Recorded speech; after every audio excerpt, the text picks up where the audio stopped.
আপনি যখন নতুন আসবেন, আপনার পাশের সিটে কেউ থাকবে কিংবা ওইখানে একজন থাকবে। দেন আপনাকে কিন্তু কেউ সহজেই হেল্প করবে না। যদি ভালো মানুষ থাকে তাহলে হয়তো আপনাকে হেল্প করতে পারে। আসসালামু আলাইকুম। দেশ টু আরব পেজ থেকে আপনাদেরকে স্বাগতম। আশা করি আপনারা সকলেই ভালো আছেন।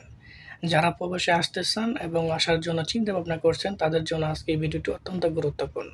যারা চিন্তাভাবনা করছেন যে প্রবাসে আসবেন, তাদেরকে বলতে চাই আপনারা অবশ্যই আপনাদের মোস্ট ইম্পোর্টেন্ট যে জিনিসটা আপনাদেরকে মানতে হবে সেটি হচ্ছে আপনাকে অবশ্যই পাক-শাক যে রান্না করতে পারেন এই বিষয়টা কিন্তু আপনাকে শিখে আসতে হবে। আপনার বাসাতে বোন, মা যেই থাকুক না কেন বর্তমানে কিন্তু তাদের কাছ থেকে শিখতে পারবেন কিংবা ইউটিউবেও আপনি যদি লিখে সার্চ দেন কীভাবে মাছ রান্না করতে হয়, মাংস পাক করতে হয়, এভরিথিং অল কিছু আপনি ইউটিউবে পেয়ে যাবেন। শুধু পাক করার ধারণা নিয়ে আসলে চলবে না। প্র্যাকটিক্যালি কিন্তু পাক করার মতো অভিজ্ঞতা থাকতে হবে। কারণ আপনি যখন এই প্রবাসে আসবেন, এই প্রবাসে আসার পরে আপনাকে কিন্তু কেউ হেল্প করবে না। একজন নতুন প্রবাসীর জন্য অত্যন্ত গুরুত্বপূর্ণ হচ্ছে আপনাকে রান্না-বান্নাটা শিখতে হবে। কর্ম হচ্ছে পরের বিষয়। আপনাকে খেয়ে তো বাঁচতে হবে, তাই না? তো পাক-শাকটি অবশ্যই জানতে হবে, মোস্ট ইম্পোর্টেন্ট।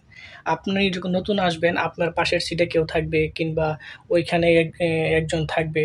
দেন আপনাকে কিন্তু কেউ সহজেই হেল্প করবে না। যদি ভালো মানুষ থাকে তাহলে হয়তো আপনাকে হেল্প করতে পারে, যদি আপনি পাক-শাক না জানেন। আর আমি দীর্ঘদিন যাবৎ কিন্তু গাজীপুরে একজন গার্মেন্টস স্টোরে কিন্তু জব করতাম। আমি কিন্তু একটা মেসে থাকতাম। তো আমি যখন আমার খালারা পাক করত, যদি খালা অসুস্থ ছিল, না আসতো তখন কিন্তু আমরা নিজেরাই পাক করতাম। তো আমার জন্য কিন্তু বিদেশটা কিন্তু তেমন কিছু মনে হচ্ছে না। শুধু একটা জিনিসই খারাপ লাগে যে আমি পরিবার ছেড়ে, আমার দেশটা ছেড়ে এমন একটা দূরত্বে বসবাস মনে করেন যে আছি, তো আমি চাইলে কিন্তু দেশে যেতে পারব না। তো এইজন্য মনটা সবসময় মনে করেন যে খারাপ থাকে। ভিতরে একটা মনে করুন যে ফিল করি যে কি জানি হারিয়ে ফেলেছি। এটা ফিল করি অনেকটা কষ্ট। প্রবাস জীবনটা অনেকটা কষ্ট, বুঝছেন?